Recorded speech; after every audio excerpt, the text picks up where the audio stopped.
Living life, everyday, late at night, not okay. All I want, and I pray, all I need are some better days. Fuck me, I'm looking in the mirror, so foggy, but I've never seen clearer. I don't really think anyone can save me, and honestly I'm not really sure I want saving. I like to be my own worst enemy. There's no risk if you don't try at anything, so I'ma just keep buying everything. See you in the next life, have to be a better me. I don't think that my head's on straight, gotta flip it and grip it and go and get an x-ray. What's wrong with me? I just feel weight pushing on my chest and it squeezes till I suffocate. Better change my mindset, meditate. It's pretty cool that I'm alive and have better days. I could walk, see, hear, I should celebrate. Think I could change my mind, maybe elevate. Living life, everyday, late at night, not okay. All I want, and I pray, all I need are some better days.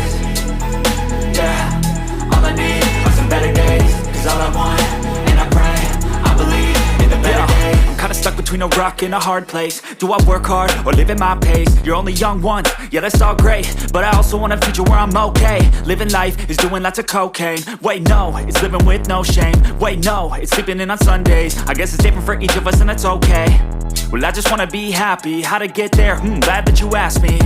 I think it's different for everyone. Some of us need work, others need fun. Some of us need purpose to overcome. But try to do what you love when it's said and done. Cause there's so many differences in each of us. Trust your gut, it can show you what you want. Living life, everyday, late at night, not okay.